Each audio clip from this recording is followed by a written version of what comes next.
Hello and welcome. Today we are diving headfirst into a delicious culinary journey that takes us right into the heart of Persian cuisine. We're going to explore the rich, aromatic world of its most famous meat dishes.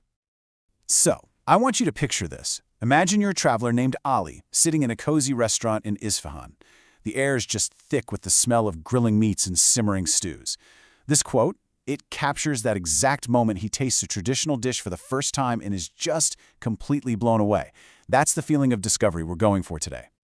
So yeah, let's follow in Ali's footsteps. We're going to pull back the curtain on this incredible food culture.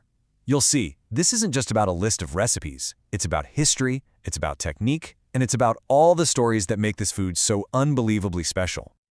So where does a story like this even begin?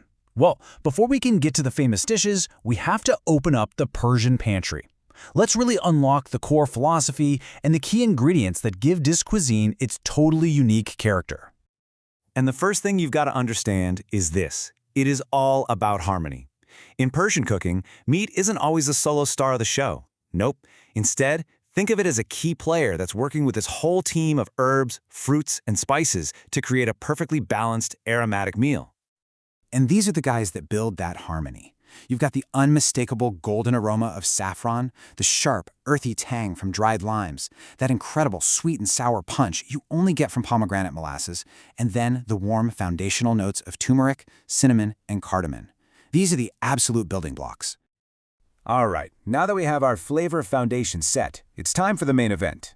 Let's take a tour through some of Iran's most iconic and beloved meat dishes, from what's happening on the smoky grill to what's simmering in a rich stew. And first up, it has to be a true icon, the Persian kebab. And believe me, this is so much more than just grilled meat on a skewer. This is the centerpiece of family picnics, huge celebrations, and restaurant outings all across the country.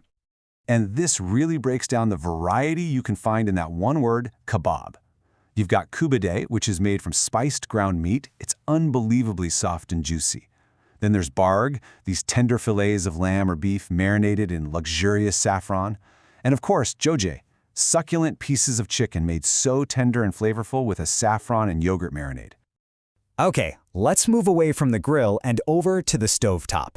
We're about to dive into what many people consider to be Iran's national dish, a deeply aromatic and truly beloved herb stew called Ghormeh Sabzi. And when I say beloved, I mean this dish has some deep roots. We're talking about a history that stretches back over 2,000 years. I mean, think about that. It's lasted this long probably because of its perfect, savory balance of herbs and legumes, things that were always around. It's literally a taste of ancient history that's still a staple in homes today. So if Ghormeh Sabzi is the heart of home cooking, our next dish is pure culinary art. This is Fesenjan. It's a luxurious, almost magical stew.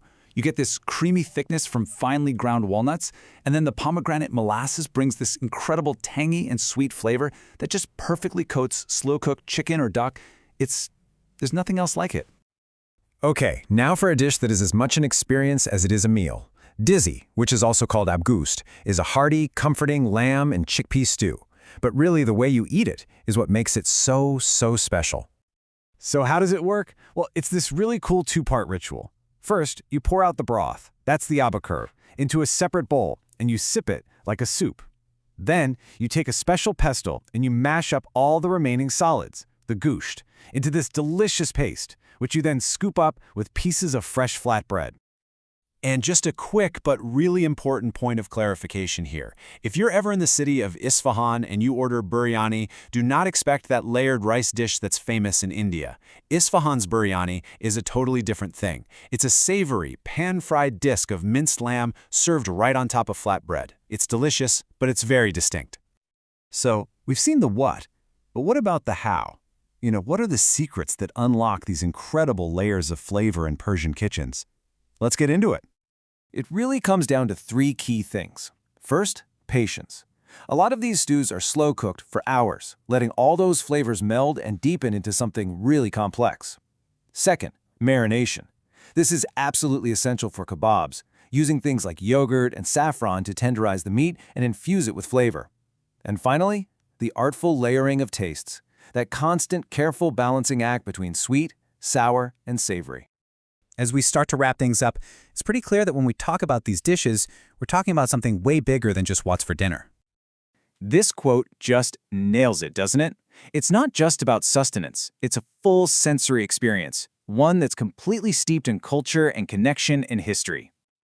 So if there's one thing to take away from all this, it's that every single one of these dishes tells a story.